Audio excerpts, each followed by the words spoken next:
Mudah-mudahan di yaumul kiamat mendapatkan syafaat dari Kanjeng Nabi Muhammad sallallahu alaihi wasallam. Jemaah salat syariah yang dirahmati Allah Subhanahu wa taala, marilah kita buka acara pada malam hari ini dengan bacaan surat Al-Fatihah yang mana mudah-mudahan wasilah karamah dan mujizat dari surat Al-Fatihah ini kita semua senantiasa dimudahkan oleh Allah Subhanahu wa taala dalam menuntut ilmu sehingga dapat dengan mudah untuk memahami, melaksanakan dan mengamalkan apa yang telah diajarkan oleh guru kita bersama. Ala dunia wa kuliyatin salih ila hadratin Nabi Mustafa Rasulullah sallallahu alaihi wasallam. Al-Fatihah. A'udzu billahi minasyaitonir rajim. Bismillahirrahmanirrahim.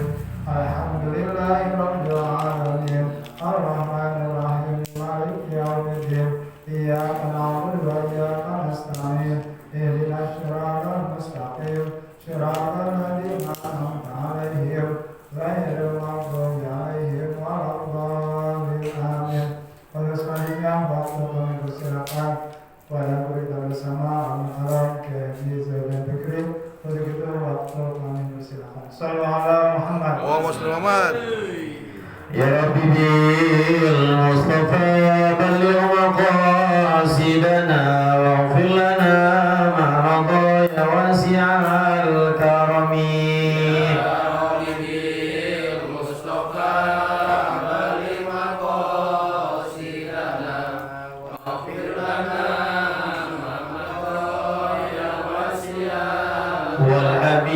الذي ترجى شفاعته لكل هول من الأول مقتحم.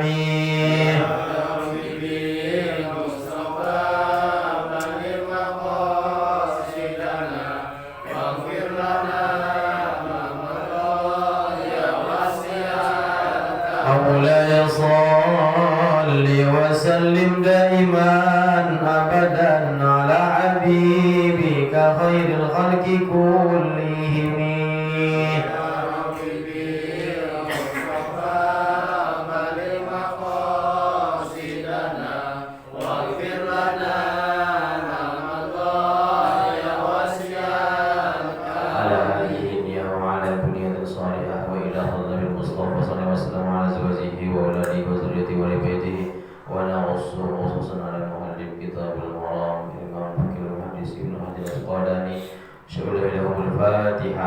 أعوذ بالله من الشيطان الرجيم. بسم الله الرحمن الرحيم. الحمد لله رب العالمين الرحمن الرحيم مالك يوم الدين. إياك نعبد وإياك نستعين اهدنا الصراط المستقيم صراط الذين أنعمت عليهم غير المغضوب عليهم ولا الضالين آمين. بسم الله الرحمن الرحيم. Assalamualaikum warahmatullahi wabarakatuh. Waalaikumsalam. Alhamdulillah, salatu wassalamu ala rasulillah Sayyidina Muhammadin ibn Abdillah wa ala alihi wa sahbihi wa man wala wa la hawla wa la quwata illa billah. Asyhadu an la ilaha illallah wahdahu la syarika lah wa asyhadu anna Sayyidina Muhammadan abduhu wa rasuluhu la nabiyya ba'dah. Allahumma salli wa sallim wa barik ala Sayyidina wa habibina wa syafi'ina wa maulana Muhammadin wa ala alihi wa sahbihi ajma'in amma ba'd. Faqad qala Allah Ta'ala fi kitabihil karim wa huwa asdaqul qailin. A'udzu billahi minasyaitonir rajim. Bismillahirrahmanirrahim. Yarfa'illahu alladhina amanu minkum walladhina utul ilma darajat. Wa qala an-nabiyyu sallallahu alaihi wasallam talabul ilmi fariidatun ala kulli muslimin wal muslimat. Sadaqallahul azim wa sadaqa rasuluhun nabiyil habibul karim wa nahnu ala dzalika minasyahidin wa syakirin walhamdulillahi rabbil alamin. Yang saya hormati dan sama-sama kita hormati kita Ketua DKM Mushola Syariah Bapak Ibu Novianto, Bapak RW, Pak Salikun yang saya juga hormati, hadirin jemaah Ibu sekalian yang saya muliakan. Alhamdulillah kita kembali bisa berjumpa di tempat yang mulia, insyaallah di waktu yang baik juga dalam rangka talabul ilmi. Mudah-mudahan waktu yang singkat ini bisa manfaat, mendapat ilmu yang manfaat, yang barokah, yang bisa kita amalkan. Salawat salam semoga tercurahkan kepada karibaan junjungan kita Sayyidina Muhammad sallallahu alaihi wasallam Semoga kelak di hari kiamat ketika kita dibangkitkan bersama rombongan Rasulullah Sallallahu Alaihi Wasallam. Baik Bapak sekalian, kali ini materi yang akan saya bahas adalah Kitabul Hajj, Kitab Haji, Bab Haji, Kitabul Hajj. Nggak tahu itu halaman berapa? Coba Pak Anolis, Bab Haji halaman berapa? Ini beda halaman. Halaman 142.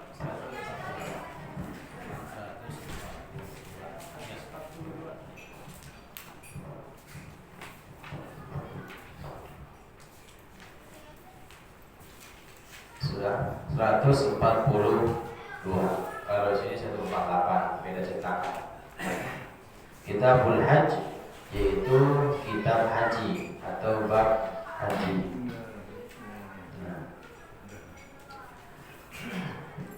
Baik, sudah semua? Coba sini kali pinjam. 142 yaitu Kitabul Haji, kitab haji, babu fadlihi, bab keutamaan haji, wa bayani dan penjelasan man furido alaih, bagi orang yang diwajibkan baginya. Sudah semua? Sudah.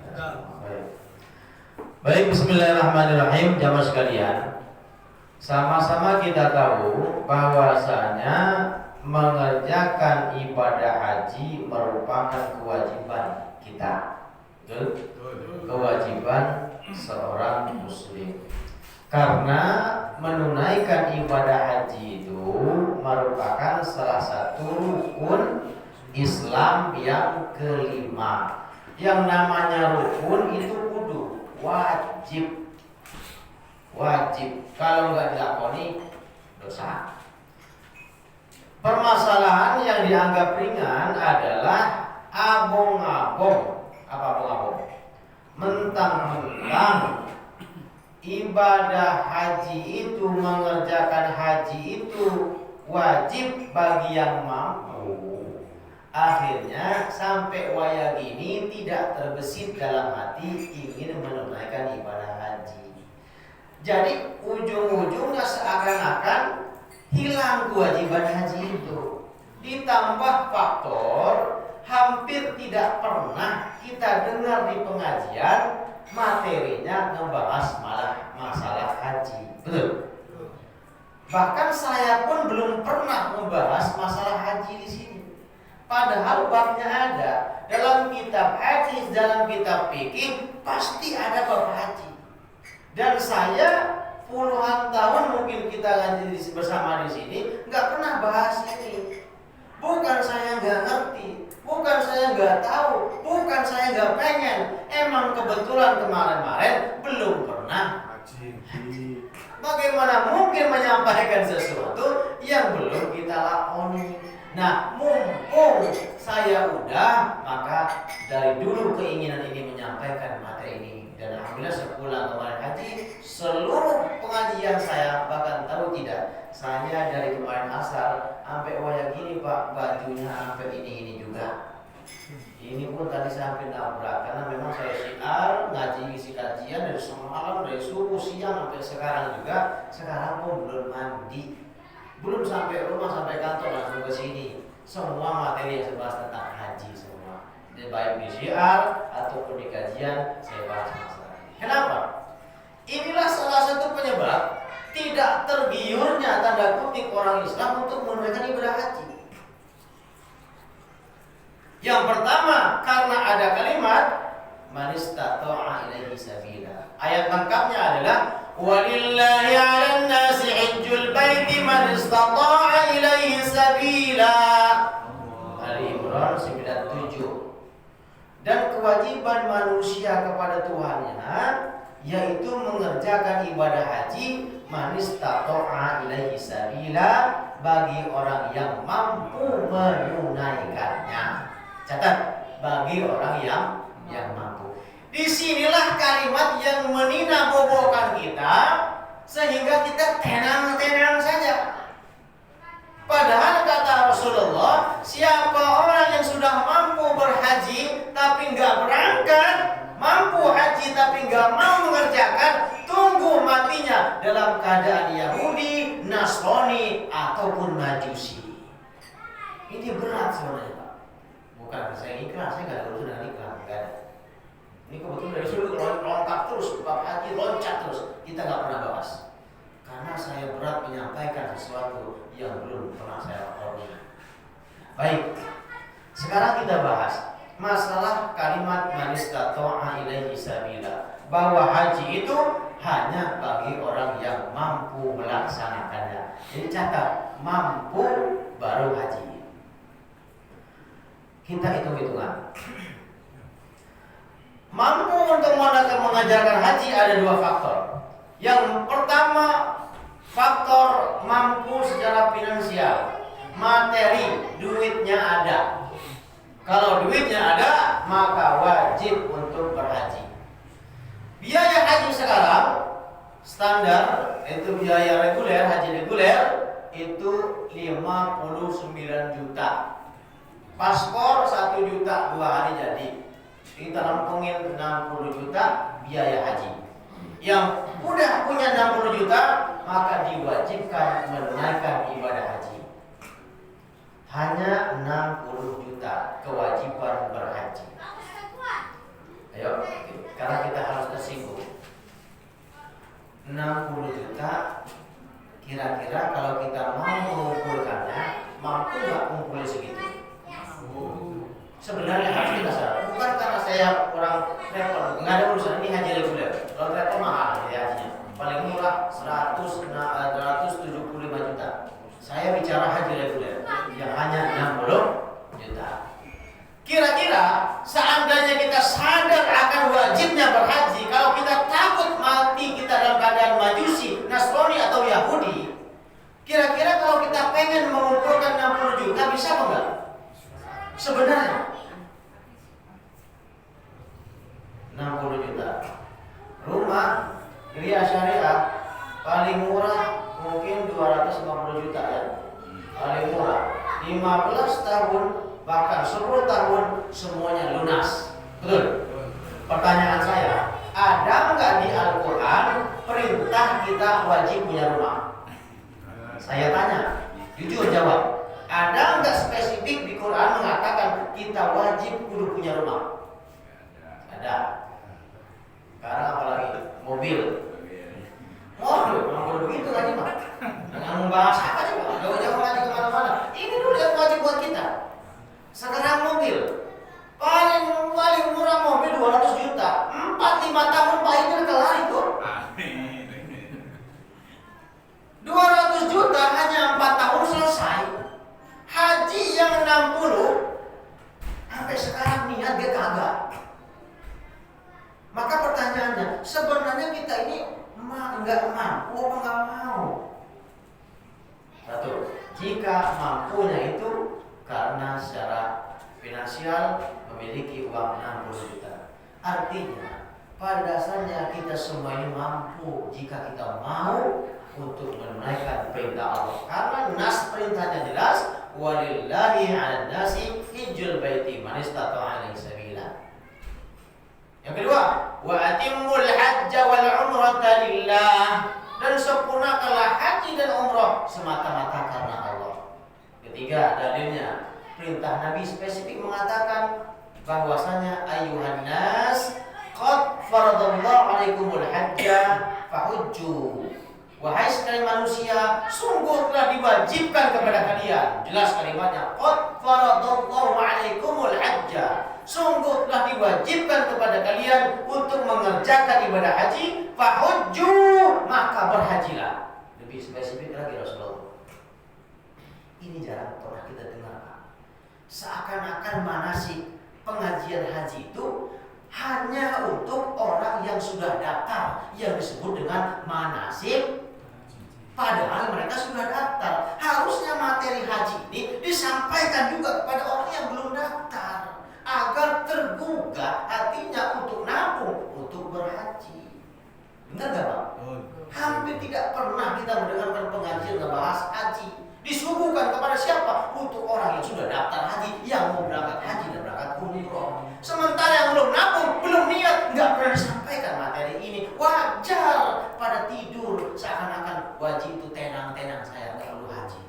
Itu penyakitnya.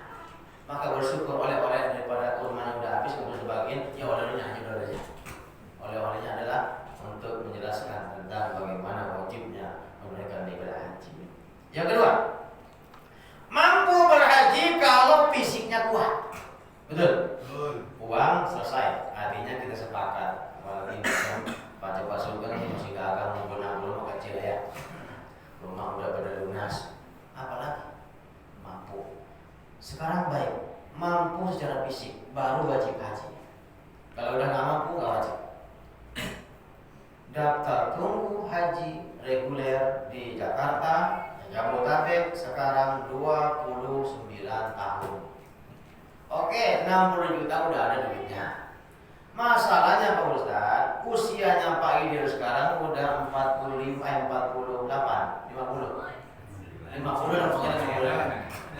dan pokoknya. Usia sekarang Pak Idir udah 50 tahun kurang atuh. Nunggu haji berangkatnya kalau kita lempengin 30 tahun akan mundur setahun. 50 tambah 30 berarti berangkatnya usia 80. Begitu ya? Pertanyaannya, emang sampai segitu? Ya kan ya? Akhirnya pesimis lagi tuh. Yang tadinya duitnya udah ada ketika dengan nunggunya 30 tahun, 29 tahun, bahkan ada Sulawesi itu sampai 40 tahun nunggunya. Ngedon lagi. Ya berarti saya tergolong nggak mampu karena nunggunya lama.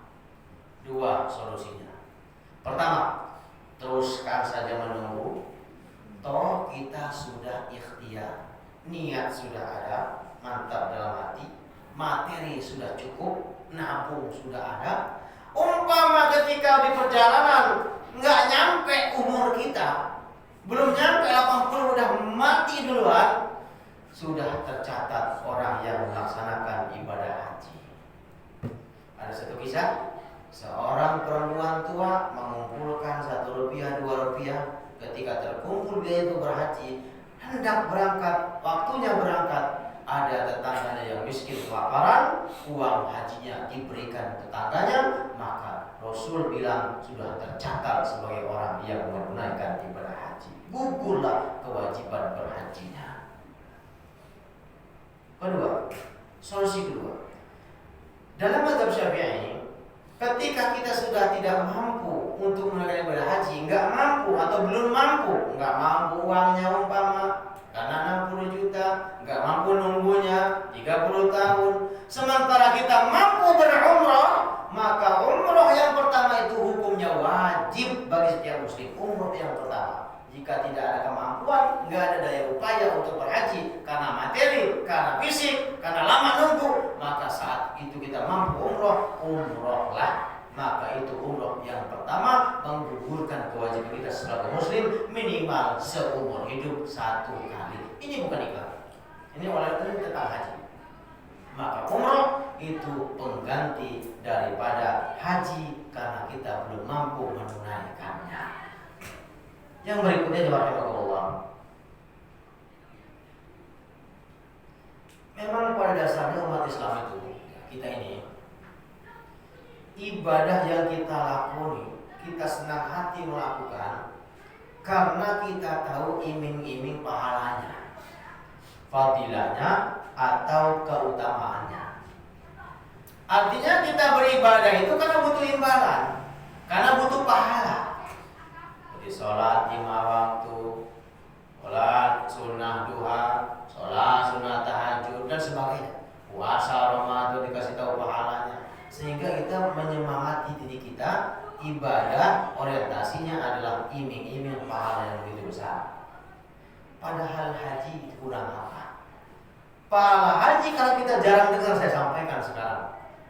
Fadilah orang berhaji itu sangat banyak sekali.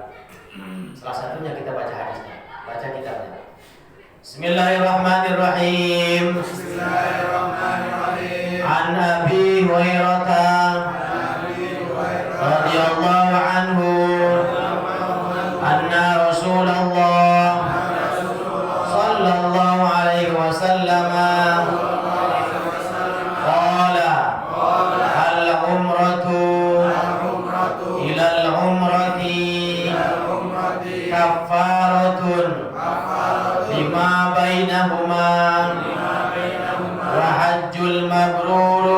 hajjul mabrur laisa lahu jazaa'un illal jannah. Perhatikan, ini hadis yang pertama. Walaupun malam hari ini cukup 2 hadis saja karena penjabaran akan panjang.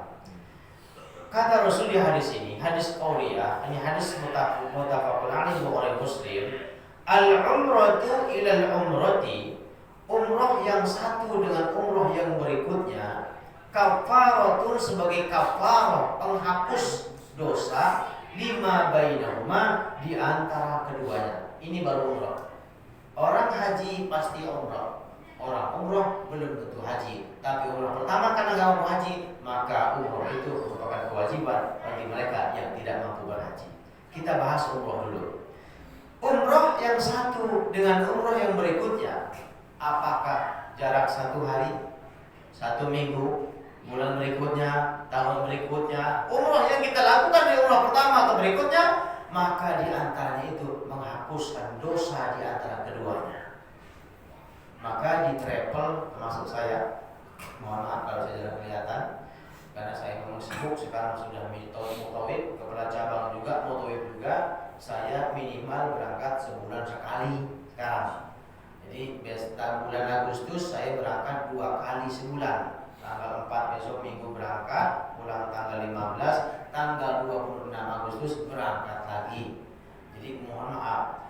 Biasanya kami tawarkan, kami sediakan kepada jamaah jatah umroh ketika kita ikut travel itu 2 kali. Ini tujuannya. Enggak sekali. Jadi umroh itu 2 kali. Sekali berangkat, 2 kali umroh, 2 kali miqat, 2 kali niat. Maka kami anjurkan ketika umroh itu, apalagi ini umroh pertama, jangan buat badal dulu untuk yang kedua kalinya. Jadi ketika pertama kita umroh, kemudian selesai umroh, tahallul, kita istirahat, hari bebas, city tour, kemudian hari berikutnya kita umroh lagi, miqat lagi. Nah, biasanya kami tawarkan, karena kita ikutin hadis ini, kalau apalagi terlebih ini haji umroh yang pertama buat kita, umroh yang kedua kembali buat kita lagi. Ini fadilahnya. Al-umratu ilal umrati kafaratun lima bainahuma. Karena umroh yang satu dengan umroh yang berikutnya menghapuskan dosa di antara keduanya. Nah, ada yang ngel, badal ya silahkan, tidak masalah. Tapi usahakan kalau badal nanti untuk yang ketiga kalinya. Karena memang jatah 2 kali. Tapi kalau umpama jamaah itu minta diantarkan lagi ke miqat, umroh ketiga kalinya bisa kita antarkan dengan syarat patungan nyewa bis sendiri. Karena itu mandiri. Jatah travel hanya 2 kali umroh. Ini baru umroh. Lanjut. Wa hajjil mabrur, sementara haji yang mabrur, haji yang makbul, haji yang diterima, laisa lahu, tidak ada balasan baginya, tidak ada baginya jazaa'un, balasan, illal jannah, kecuali surga.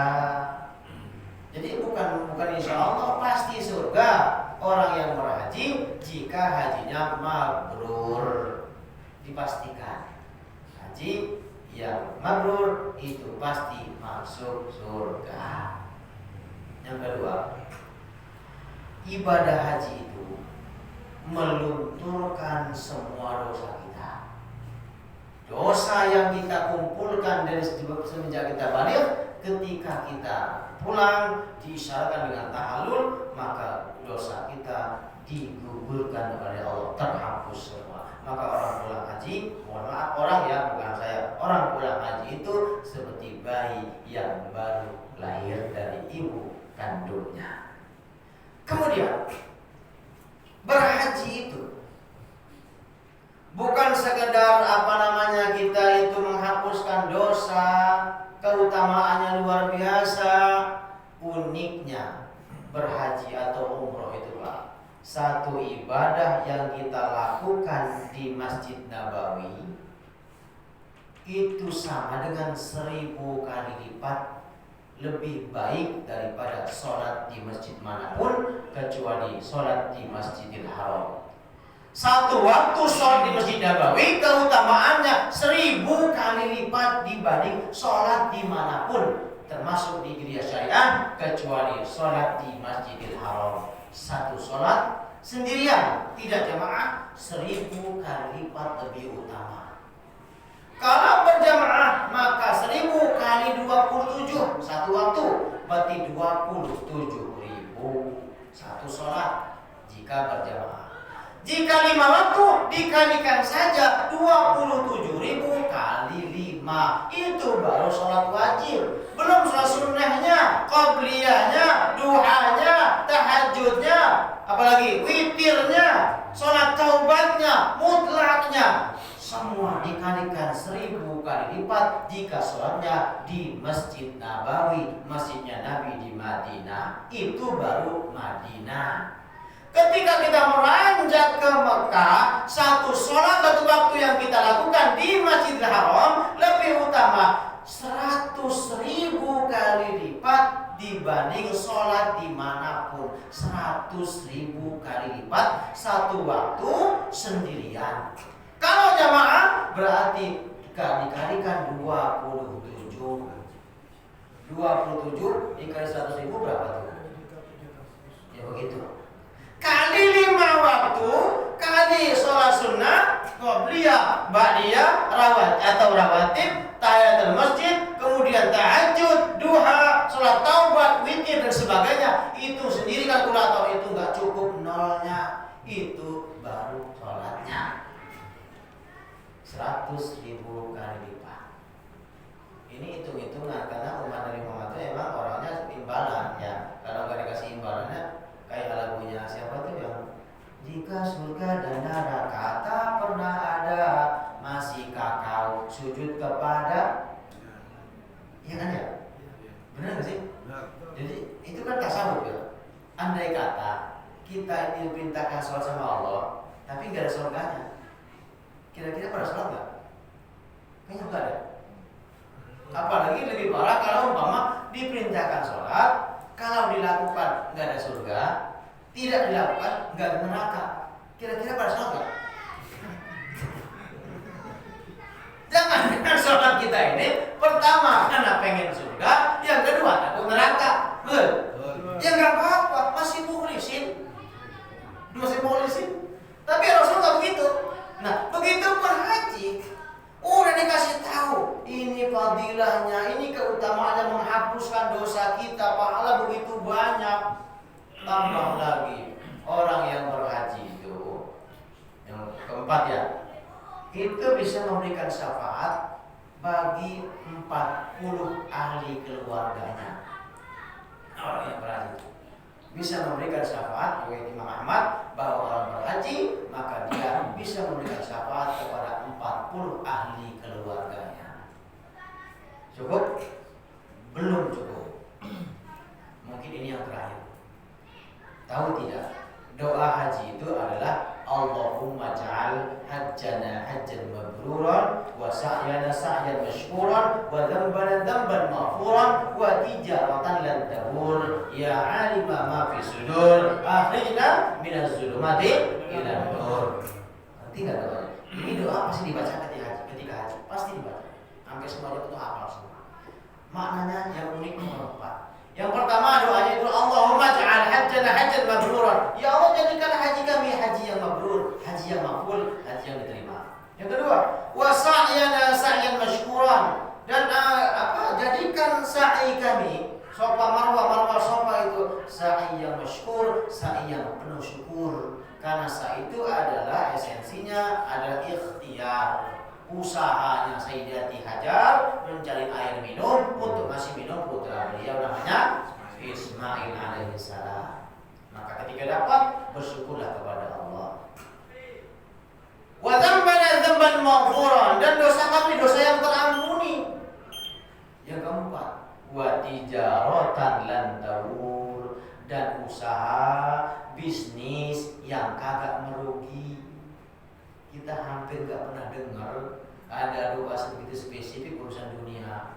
Tetapi untuk haji, karena memang haji itu biayanya besar sekali, dan orang banyak yang khawatir kalau pulang haji bangkrut usahanya, usahanya mati, gulung tikar. Padahal jaminannya bahkan doanya wa tijaratan lan tabur, usaha yang tidak bangkrut. Maka tidak ada cerita orang pulang haji kere kalau dia mabrur. Kalau pulang haji ya kere, jangan-jangan mabrur. Karena jaminannya orang yang mengeluarkan harta untuk berhaji, Allah pasti akan ganti. Gak ada yang kere bangkrut gulung tikar gara-gara biaya haji. Hanya kita khawatir dengan manusia saja, takut bangkrut kalau duitnya buat berhaji. Kenapa? Ingat, Pak, haji umroh itu sebenarnya bukan panggilan untuk orang kaya saja. Karena memang Allah enggak manggil orang kaya. Allah enggak manggil orang yang mapan untuk berhaji. Allah tidak manggil orang yang mampu, tetapi Allah memampukan hambanya yang dipanggil. Itu rumusnya. Jadi kalau kita sudah niat, ikhtiar, doanya yang banyak, Allahumma balighna ilal Makkahil Mukarramah wal Madinatul Munawwarah. Ya Allah, sampaikanlah kami ke Makkah Mukarramah, Madinatul Munawwarah. Kemudian tawakal Allah, bagaimana berangkatnya, dengan cara apa, kapan berangkatnya, urusan Allah. Kita gak ada yang tahu kapan diberangkatkan, siapa yang berangkatin. Bisa anak, bisa cucu, bisa tetangga, bisa orang kaya. Gak ada yang tahu. Saya juga haji bukan karena uang saya, tapi Nurdin Kosasi, kata Pak Ustadz Yudin. Nurdin Kosasi, nurutin dinas, ongkos boleh dikasih. Caranya Allah, kan kemauan kita tinggi, Allah yang akan comot. Karena rumusnya Allah memampukan hambanya yang dipanggil. Maka cukuplah minta kepada Allah agar termasuk hamba yang dicomot untuk dipanggil. Kalau Allah sudah manggil, caranya cara terserah Allah. Apa bisa jadi Haji Mansur, halaman rumah digusur juga berangkat? Kita nggak ada tahu. Jelas jangan pernah khawatir bahwa kita ini nggak dapat panggilan. Ada orang mengeluh seperti ini, Pak Ustaz, sebenarnya saya secara materi mampu untuk berumroh, mampu untuk berhaji, tapi sepertinya saya belum dipanggil. Benar? Ada orang begitu. Dia mampu, ngaku mampu, tapi merasa dipanggil, merasa mampu, tapi ngomongnya belum dipanggil. Memang dipanggil sama Allah kayak dipanggil Pak RT, Pak RW gitu.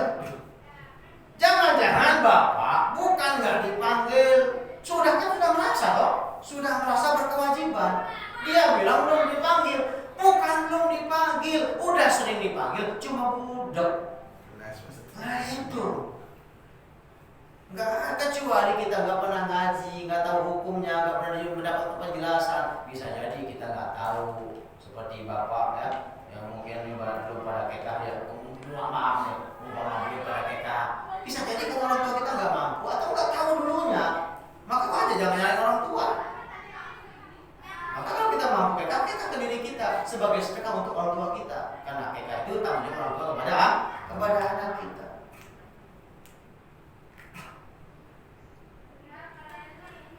Berikutnya, keutamaan berhaji, Pak. Ini mungkin esensinya, Pak. Haji itu bukan saja menghapuskan dosa, bukan hanya napak tilas kita tahu sejarah, bukan saja kita mendapatkan pahala yang besar, karena itu pasti, bukan saja malah mensukseskan usaha bisnis kita, memang itu janji, tetapi berhaji itu kita lebih mengenal siapa diri kita. Dan itulah esensi haji. Al-hajju Arafah. Haji esensinya, puncak haji adalah Arafah, yaitu wukuf di padang Arafah. Sementara wukuf pada Arafah, wukuf artinya diam sejenak, sebagai puncak haji di tanggal 9 Zulhijjah. Kemudian Arafahnya padang. Arafah itu tempat kita mengenal. Siapa yang kita kenal? Diri kita masing-masing. Man arafa nafsahu arafa rabbahu. Siapa orang yang kenal dirinya, maka dia akan kenal siapa Tuhannya. Jadi sejatinya berhaji itu mengenal jati diri kita, sehingga kita kenal siapa Tuhan kita. Jangan harap bisa kenal Allah kalau kita nggak kenal siapa diri kita. Wukuf Arafah itulah esensi. Kenapa saya bilang esensi? Di samping dalilnya jelas, di di sana ketika wukuf Pak, dari waktu zawal tergelincir matahari yang panasnya kemarin 50 derajat Celcius. HP pun hang, nggak bisa siaran, nggak bisa nyuting karena panasnya luar biasa. Bahkan ini saya baju ihram saya ketika saya buka keran, basah semua. Duduk sebentar 30 menit kering kembali saking panasnya. Padahal ini baru di Padang Arafah. Padang Arafah miniatur Padang Mahsyar. Ketika setelah kiamat dihukum manusia, ada satu riwayat bahwa kumpul yang itu di Padang Arafah. Padang Mahsyar itu. Di mana di sana manusia berkumpul akan mempertanggungjawabkan perbuatannya dan tidak ada tenda seperti hukum di Arafah. Matahari hanya sejengkal di atas kepala kita. Kalau sekarang haji hanya 50 derajat, bayangkan berapa ribu derajat panasnya matahari ketika nanti di hari kiamat. Yang kedua, hukum di Padang Arafah itu yang kita gunakan laki-laki hanya 2 helai kain ihram.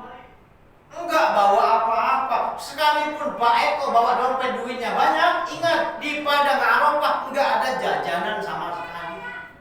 Enggak ada dagangan, maka kita tidak terlihat kaya atau miskin. Semua manusia itu sama semua. Pakaian sama putih semua. Enggak ada yang berbintang, enggak ada yang bertopi baret, enggak ada tulisan pelang rumah RW, enggak ada. Enggak ada yang tahu. Semua manusia sama di hadapan Allah Subhanahu wa taala. Maka artinya apa? Di sana kita mengenal bahwa diri kita ini enggak ada apa-apanya. Harta kita walaupun dibawa enggak ada gunanya, enggak bisa jajan, Pak. Tapi walaupun kita nggak bisa jajan, subhanallah, nggak ada aus kelaparan di hukum Padang Arafah. Kenapa? Manusia berlomba-lomba sedekah. Kalau ngasih boleh, dagang nggak boleh. Nggak ada yang dagang di Padang Arafah. Kalau ada bisa ditangkap langsung. Kalau di di Masjid Nabawi banyak tuh, di keliling Masjid Nabawi. Kemudian di Uhud banyak, di Masjid Kuba banyak tukang dagang. Tapi di Padang Arafah tidak ada satupun yang berdagang. Sebanyak apapun duitmu nggak bisa dipakai. Itu esensi kehidupan. Dia akan nanti harta sebanyak nggak bisa kepakai. La yanfa'u malu wala banun illa man atallaha biqalbin. Yauma la yanfa'u malu wala banun illa man atallaha biqalbin salim. Pada hari itu tidak ada gunanya harta dan anak, duit dan keluarga, illa kecuali man atallaha, siapa orang yang mendatangi Allah biqalbin salim, dengan hati yang selamat, hati yang bersih. Itu baru kita sadar. Berarti uang yang ku gembol dari hotel bawa ke Padang Arafah kagak ada fungsinya bisa. Artinya apa yang harus kita sombongkan sebagai manusia? Kenapa kok kita bisa sombong? Sementara kayanya si Korun itu kurang kaya apa, Pak? Dibandingkan kekayaannya orang-orang yang paling kaya di sini. Amal Korun gak ada apa-apaan secuil pun. Korun dengan sombong dengan hartanya, Allah tenggelamkan lewat ditelan oleh bumi. Korun sombong karena harta benda. Kalau kita sombong bangga dengan pangkat jabatan, kurang hebat apa Firaun? Penguasa, pangkat yang gak ada yang nandingi, bahkan ngaku Tuhan, saking rasa hebatnya, Allah tenggelamkan di Laut Merah karena sombong akan pangkat dan jabatannya. Kalau Anda sombong karena ilmunya, karena rajin sholatnya, karena ibadahnya, karena alimnya, kurang alim apa iblis? Kurang pinter apa setan? Setan bukan iblis. Kurang hebat apa? Allah laknat neraka jahanam selama-lamanya. Sombong karena ilmu, bahkan sombong karena ibadahnya. Bahkan iblis itu nama aslinya Al-Abid, bukan iblis, abid, hamba. Saking taat tekunnya iblis ibadah jauh sebelum malaikat. Tapi karena sombong, aba wastakbar wa kana minal kafirin, maka mereka termasuk orang-orang yang kafir. Maka kata Rasul, kata sallallahu alaihi wasallam, iyyakum wal kibra. Hati-hatilah kamu terhadap sifat sombong. Fa inna iblisa amarul kibru ala alla yasjuda li Adam. Si iblis itu kafir lantaran enggak mau sujud kepada Adam alaihissalam. Aba wastakbara, menyombong dia merasa hebat akan ketaatnya, akan ilmunya yang pintar. Allah tenggelamkan, Allah laknat, terusir dari surga. Maka saat kita hukum merenung sejenak dari tergelincir matahari waktu zuhur sampai minimal mendapati waktu malam di malam tanggal 10 Zulhijjah, di sana kita hukum, kita sadar diri, ya Allah, berarti nanti aku pulang ke tanah suci ini tidak ada lagi yang mesti yang patut aku sombongkan. Toh semua itu cuma titipan doang, pangkat cuma doang sebentar, harta nitip doang. Bahkan makin banyak harta kita, maka semakin lama yaumul hisab, semakin lama kita di meja kasir. Bayangkan bahwasanya ketika kita belanja di Indomaret, supermarket, di apa lagi, di Idol, di Giant, di Naga. Coba istri kita ketika belanja bawa apa namanya, gerobak gitu, semakin ujung, semakin penuh itu keranjang belanja, dikasih semakin lama. Bener? Ini bayangan buat kita biasa ada nih, bu, benar belanja nggak? Masih belanja, masih. Berarti kurang pintar. Sekarang tuh ibu jarang belanja ke Naga, udah online semua, sabun online, sedekah online, online, paket. Semakin banyak kita belanja, semakin banyak keranjang kita isinya, dikasih makin lama.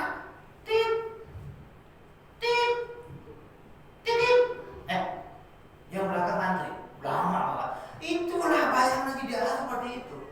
Jadi harta kita yang makin banyak macam Pak Eko ini, tanyanya banyak aja pertanyaan. Ya rumahnya banyak.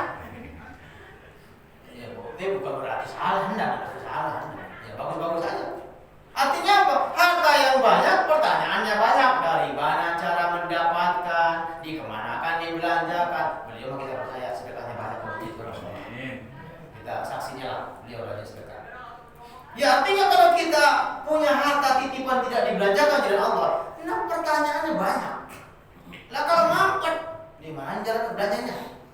Nah, simpen zakat enggak keluar, sedekah boro-boro. Kalau udah enggak zakat, Pak, jangan harap sedekah. Orang kalau udah zakatnya lancar, dikeluarkan, sedekahnya lebih lancar. Tapi orang yang sedekahnya banyak, belum tentu zakatnya dibayarkan. Kenapa? Sedekah mah ya cuma-cuma, kalau zakat ada hitungannya, itu bedanya. Zakat berarti lebih besar. Nah, baik.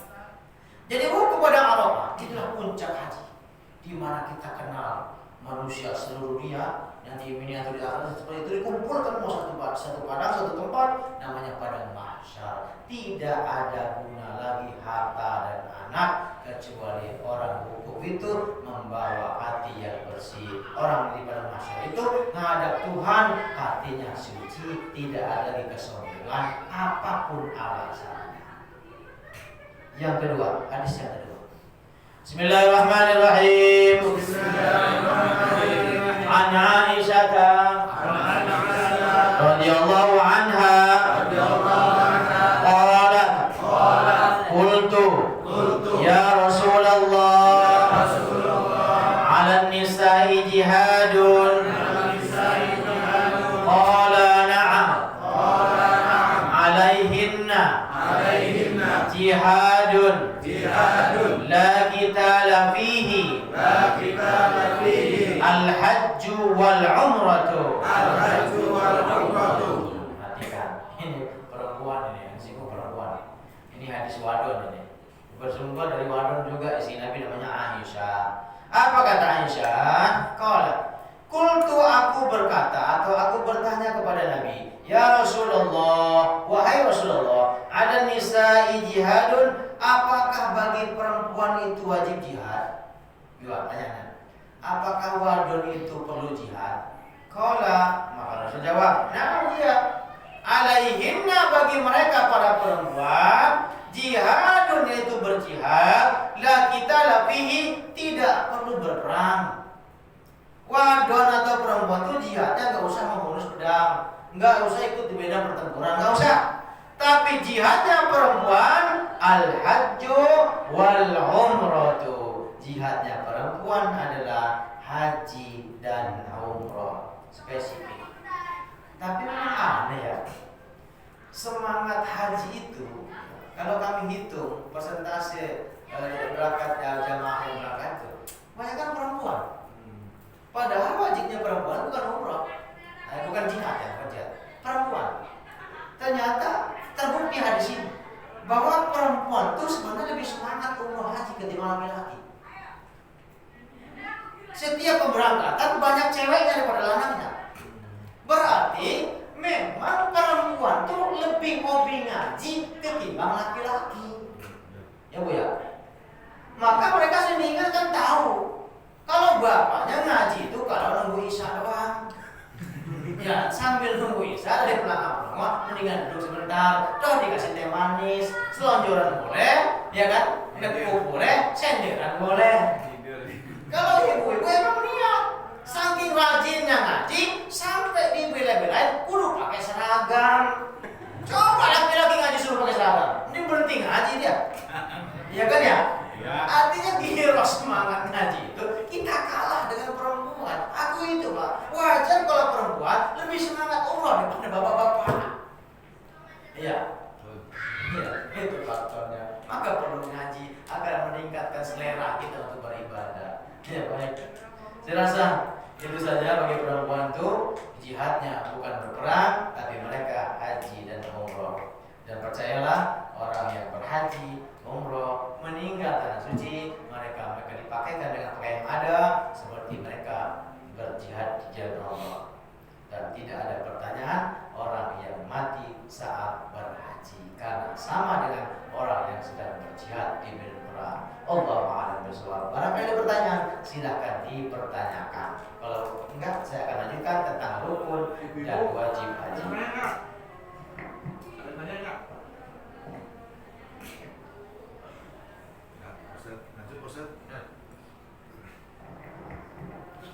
Tapi udah azan, nggak apa-apa. Baik. Bapak sekalian rahimahumullah, biaya haji mahal. Wajar, karena kita hajinya bukan di Bogor. Wajar, hajinya di tanah Arab, Saudi Arabia. Membutuhkan waktu kalau kapal itu 6 bulan, kapal laut. Kalau pakai pesawat 9 jam baru sampai Jeddah. Biaya pesawat kurang lebih satu tiket itu 14 jutaan yang paling murah, bolak-balik. Maka pantas jika umroh haji itu mahal. Bukan di mahal, emang mahal. Belum lagi kursnya pakai dolar. Dolar naik, masih naik juga ongkos haji umroh. Tapi sebenarnya berhaji itu hanya membutuhkan 5 hari haji itu Pak. Jadi haji itu cuma 5 hari. Mulai tanggal 8 Tarwiyah, kemudian tanggal 9 Arafah, tanggal 10 itu Yaumul Nahar, dan kemudian ditambah hari-hari tasyrik. Jadi intinya tanggal 9. Kalau tanggal 8 itu hanya persiapan. Jadi 9, 10, 11, 12, 13. Kalau tanggal 8 kita hanya tarwiyah, mempersiapkan diri dan nunggu di Mina, di tenda Mina untuk wukuf di padang Arafah. Jadi sebenarnya cuma 5 hari untuk berhaji itu. Puncak tanggal 9, Yaumul Nahar kita lontar Jumrah Aqabah, kemudian hari-hari tasyriknya kita mabit di Mina, lalu lontar Jumrah Aqabah, Ula dan Wusta dan Aqabah. Sebentar, enggak lama. Tapi memang kita berhaji bukan hanya menunaikan rukun atau manasiknya, tapi ada napak tilasnya, ada umrohnya. Jadi kebagian semua. Napak tilas, oh ini sejarah ini Uhud, ini apa Masjid Qiblatain, ini Masjid Kuba, ini kalau ke Taif ini Taif. Dijelaskan sama pembimbingnya. Haji ada 3 macam, catat. Haji itu ada 3 macam. Yang pertama haji ifrad, haji yang sangat berat. Kenapa berat? Karena haji ifrad itu ketika sampai tanah haram mereka langsung mikot, pakai baju ihram yang 2 lembar, enggak dibuka sampai mereka tahallul kedua atau minimal tahallul pertama. Berat. Nah kalau kita mulai ihramnya di Syawal, berarti dibukanya ketika setelah kelarnya lontar Jumrah Aqabah. atau sampai tahallul. Baru dibuka, bayangkan begitu beratnya. Maka pantas kalau haji ifrad tidak dikenakan dam atau denda. Tapi umumnya jamaah Indonesia itu haji tamattu, haji yang kedua namanya tamattu. Tamattu itu adalah orang yang umroh dulu baru haji. Sambil nunggu tanggal 9, mereka umroh dulu, ambil mikot di Bir Ali atau Bir Zulaifa, mereka langsung umroh pertama, kemudian berhenti, banyak sholat di sana, haram, tanggal 9, tanggal 8 baru merapat ke Mina untuk mendekati padang Arafah. Maka haji tamattu pasti kena dam. Seluruh orang haji Indonesia itu kena dam semua kebanyakan, kecuali mereka yang mau ifrad. Yang ketiga, haji yang ringan juga disebut dengan haji qiran. Seperti kami kemarin, haji qiran. Apa haji qiran? Haji qiran itu orang yang umroh sekaligus haji. Jadi satu ibadah dua niat. Niatnya nawaitul hajja wal umrata wa ahramtu biha lillahi ta'ala. Labbaik Allahumma hajjan wa umratan. Jadi sekaligus umrohnya itu ya hajinya. Nah, maka itu haji qiran. Haji qiran juga kena dam sama dengan haji tamattu. Ini buat gambarannya biar paham. Karena saya kesian ya. Materi haji itu dibahas hanya beberapa minggu sebelum berangkat haji atau berapa bulan sebelum haji. Emang mereka paham kemana sih? Kagak, Pak. Tetap aja semua gebrek-gebrek juga, Pak. Hanya mulut. Ini akibat materi begini nggak pernah diajari. Mana sih itu orang pada tidur? Ongkong ke, tapi kalau melebek, gitu. Tapi nggak paham kadang-kadang. Maka pentingnya ngaji sebelum kita berangkat itu paham ini yang dilakukan, ini rukunnya, ini wajib hajinya. Sementara rukun haji yang pertama niat, untuk ihram dengan niat. Yang kedua wukuf di padang Arafah. Yang ketiga tawaf ifadah. Yang keempat sa'i Safa Marwah. Yang kelima tahallul cukur sebagian rambut. Yang keenam tertib. Itu rukun haji. Sedikit enggak banyak. Sementara wajib haji, ada rukun haji, ada wajib haji. Wajib haji yang pertama adalah niat dari mikot. Jadi mikot itu kalau dari Madinah namanya Bir Ali Zulaifa. Kalau di Mekah ada namanya Tan'im, ada Masjid Aisyah, ada Ji'arwana, ada Qurul Manazil. Itu tempat ambil mikot, ambil niat. Nah, jadi wajib yang pertama itu adalah mikot, ambil niat dari mikot. Mikot niat ke ihram. Yang kedua mabit di Muzdalifah, bermalam sebentar di Muzdalifah. Yang penting lewat tengah malam sambil ngambil batu buat jumroh, lontar jumroh Aqabah besok paginya. Itu wajib haji yang kedua. Yang ketiga wajib haji itu adalah mabit di Mina di malam-malam hari tasyrik, malam tanggal 11, malam tanggal 12, malam tanggal 13. Kalau kita nafar awal cukup 2 malam saja mabitnya, yaitu malam 11, malam 12. Kalau nafar sani sampai kelar malam ke-13, 3 kali lontar jumroh, 3 kali mabit. Apalagi kemudian wajib haji itu adalah tentu lontar jumroh, ula, wusto, aqabah. Ula, wusto, aqabah. Di mana Ustaz? Makanya berangkat, kita saya kasih tahu. Tapi belum tahu dulu ya. Kemudian wajib haji lagi adalah mereka tawaf warga, tawaf perpisahan sebelum meninggalkan Masjidil Haram. Kalau orang meninggalkan salah satu rukun haji, kagak sah hajinya. Umpama ada orang haji kagak wukuf, enggak sah hajinya.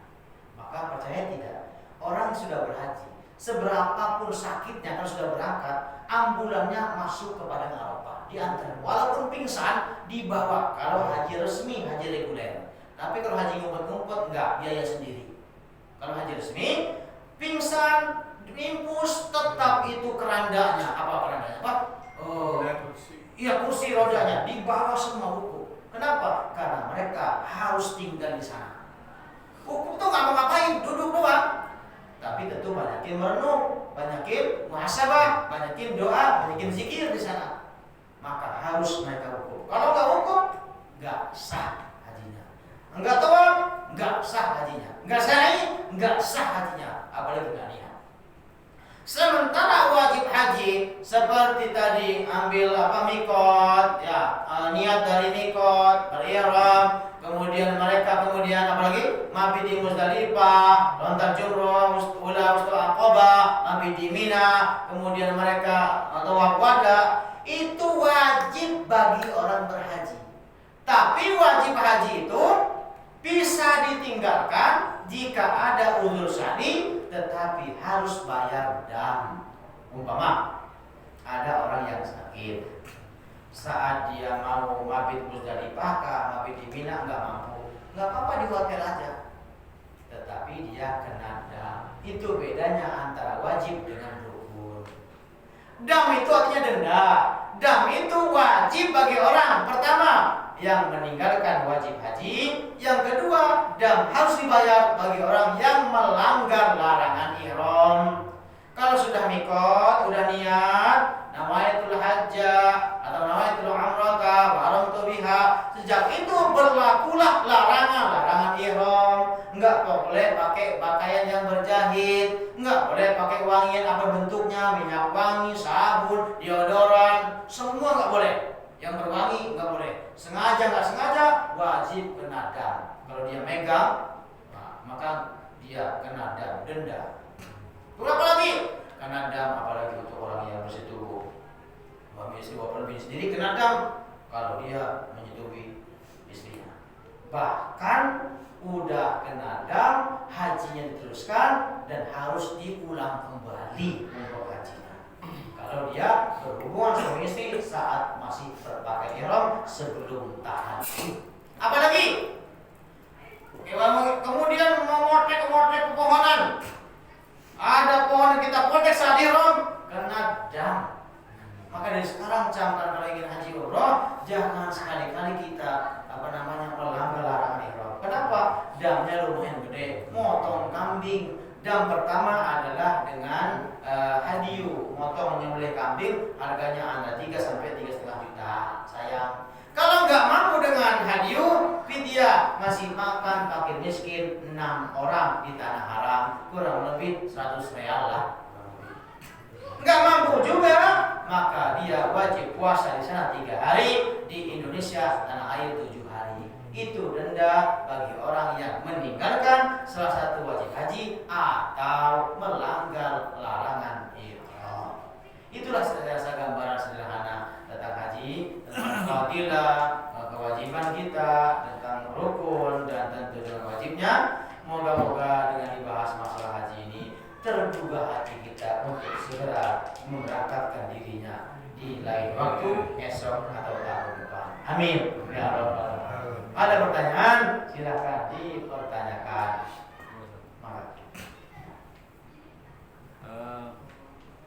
Tadi disampaikan bahwasanya jika ada yang melanggar dalam wajib haji itu dikenakan dam gitu ya. Nah jadi pertanyaannya Pak Ustadz, mungkin saya juga pengen tahu gitu ya. Harus tahu. Larangan itu, maksudnya larangan itu memang sudah tercantum di dalam ketentuan ajaran agama Islam atau memang dibuat aturan itu oleh orang Arab gitu, maksudnya di Madinah seperti itu. Sekian aja Mas. Bagus pertanyaan. Jadi begini, larangan ihram itu ketentuan syariat, bukan aturan negara manapun, apalagi Saudi. Jadi aturan agama kita yang mengatur ihram, artinya orang yang telah ditetapkan keharaman baginya. Ihram itu haram. Ketika sudah ketika kita sudah pakai baju yang sudah tidak ada yang berjahit, hanya dua helai kain ihram, kita berwudu, kemudian kita sholat 2 rakaat di Masjid Bir Ali, ya, dari Madinah. Kalau kita di Madinah, nanti di bis ketika bergerak menuju ke Makkah Al-Mukarramah, kita dibimbing sama mutawif baca doa ihram tadi itu. Nawaitul umrata wa ahramtu biha lillahi ta'ala. Aku niat berumrah dengan berlakunya keharaman baginya. Berlakunya Jadi kita beriktikad, kita berjanji ketika sudah kita berihram, ambil mikot, ambil niat, kita mengikrarkan diri bahwa aku niat umroh dan dengan ihram dengannya, dengan keharaman, dengan larangan yang berlaku baginya atau bagiku lillahi ta'ala. Dan itu ketentuan dari syariat kita, ajaran Allah dan Rasulullah, bahwa orang ihram harus menjaga larangan yang diberlakukan, bukan aturan pemerintah Saudi. Gitu. Jadi harus kita taati. Termasuk wajibnya haji juga itu bukan aturan siapapun, itu aturan agama kita. Memang demikianlah ketentuan untuk berhaji atau umrah. Jadi bukan larangan negara mana. Gitu. Ada lagi? Ustaz, Ya. mulai Ustaz. Waktu saya umroh Ustaz ya, itu kan hotel yang di Mekah jauh, hampir 1 kilo, jam 2 kilo Ustaz. Jadi karena jalannya jauh, ya kan, saya kadang sholatnya itu bisa di hotel, kadang di lobi hotel, kadang di di depan hotel.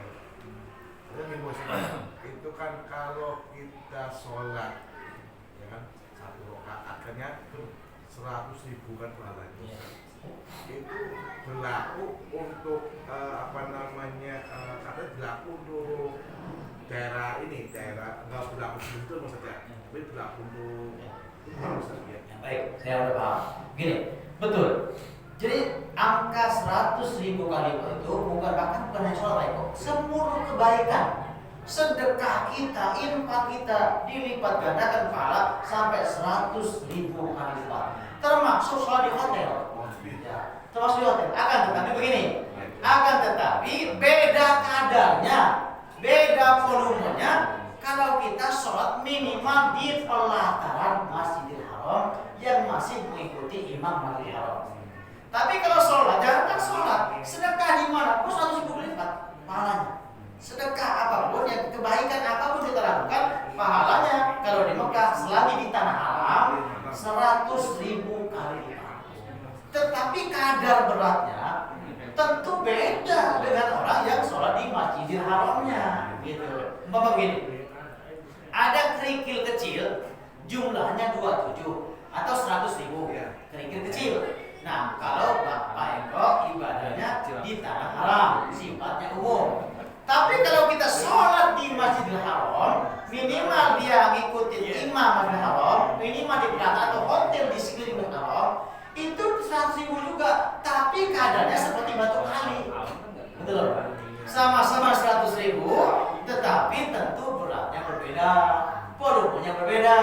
Tapi kalau kebaikan yang kita lakukan betul, apapun kebaikan yang kita lakukan, maka kami ketika bawa jamaah haji umroh itu, kami suka tahajud bareng-bareng, khataman Quran bareng-bareng, khatam begitu, khatam 1 kali khatam, ada yang 1 juz, 2 juz, 3 kasih list, nampak pahala. Apalagi wakaf Quran, kami ngasih tahu ke jamaah, ayo kita wakaf bareng-bareng. Quran yang diwakafkan dibaca sama seluruh orang yang berangkat haji umroh di tanah haram. Berapa pahalanya? Baru wakafnya saja berapa? Belum kalau dibaca. Dan Quran itu diletakkan di dalam Masjidil Haram atau Masjid Nabawi. Dan tidak semua Quran masuk. Jangan sangka semua Quran bisa taruh, tak bisa. Quran yang bisa masuk ke Masjid Haram atau Masjid Nabawi, Quran yang sudah ada stempel dari Arab Saudi bahwa itu maktabah di Madinah, cetakan Madinah. Walaupun sudah sama-sama Arab, kalau nggak ada stempel bahwa itu percetakan Madinah, nggak bisa masuk Masjid Haram atau Masjid Nabawi. Pahalanya 100.000 kali lipat baru membeli Qurannya. Belum lagi dibaca orangnya. Man dalla ala bi khair falahu mislu ajri fa'ilihi. Kalau kita menunjukkan suatu kebaikan, kata yang menunjukkan, yang si wasilah, yang membelikan mendapatkan pahala yang sama seperti orang yang membaca. Itu demikian. Berarti gini maksudnya, pahala 100.000 kali itu bukan cuma sholat doang. Seluruh kebaikan selama dilakukan di tanah haram, kan Mekah itu nggak semuanya haram Pak, jadi ada batasannya tanah haram itu. Nah kalau masih tanah haram itu 100.000 lipat apapun kebaikan kita lakukan. Sama dengan Madinah, selama masih di tanah Madinah,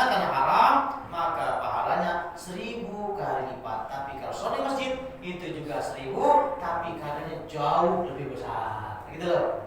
Batu kerikil setelah 27, ini batu koral 27, gedean batu koral, sama-sama hitungan 27 gitu. Jadi sekecil apapun kebaikan dilipat gandakan 1000 sampai 100.000 kali lipat. Apa nggak pengen begitu? Jadi jangan berpikir wah itu kan cuma nangkap tilas, bukan nangkap tilas, tapi dilipat gandakan pahala. Cukup? Ibu nanya? Enggak?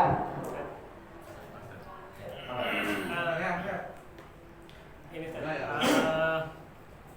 minta motivasi aja Pak untuk generasi muda nih yang memang yang sekarang ini anak-anak muda ini memang sedang ya mungkin ada beberapa yang mempunyai cita-cita ingin pergi haji, sedangkan dia baru menikah dan ingin membangun sebuah rumah tangga yang harmonis. Di dalam rumah tangganya itu dia ingin punya rencana pengen beli rumah, pengen beli motor dan sebagainya.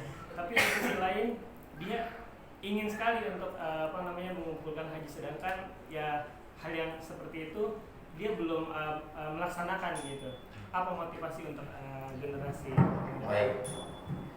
Tentu pertama Allah itu bagaimana prasangka hambanya. Jangan pesimis seakan-akan kalau kita fokus untuk keluarga lalu haji tertinggal. Awas, hati-hati.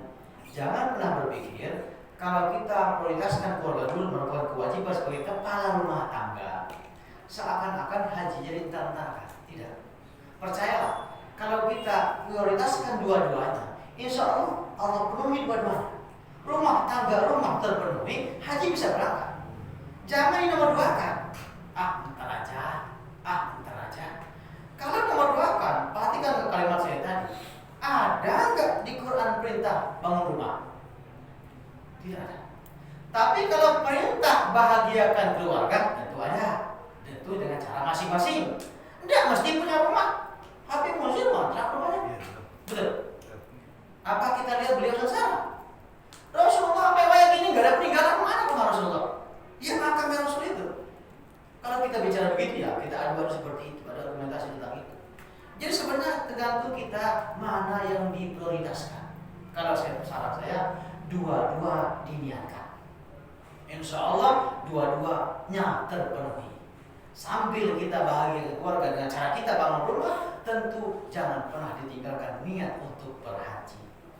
Jadi jika kita menomorduakan, jangan salahkan Tuhan, jangan salahkan Allah. Jika Allah menomorduakan rezeki untuk kita juga, kok kita membatasi? Allah itu kan maha kaya, Allah itu maha segalanya, maha luas limpahan nikmatnya. Kok kita sekarang akan menganggap bahwa kemampuan kita hanya sedikit? Ini maksud saya, jangan berprasangka seperti itu. Itu Ustaz Tamam. Yakinlah bahwa Allah maha luas limpahan rezekinya. Jangan berpikir sedikit, ini dulu. Jangan tanggung-tanggung. Cita-citakan dua-duanya akan terpenuhi. Insya Allah, Allah itu bagaimana prasangka kita. Cukup ya? Demikian. Ibu nggak ada ya? Baik. Kalau ibu udah nabung. Ya, yang sepulang haji besok silakan atau malam ini buka handphone, cari di situ celengan Ka'bah, ya. Celengan Ka'bah dibeli 2 hari nyampe, diisi setiap hari. Kalau niat doang kagak ngisi celengan, kapan sampainya? Insya Allah kalau diisi, kapan berangkatnya? Jangan dipikir Allah punya 1000 cara bagaimana memberangkatin hambanya yang dipanggil. Mudah-mudahan semua kita dipanggil oleh Allah untuk berhaji dan umrah. Amin ya rabbal alamin. Fatihah.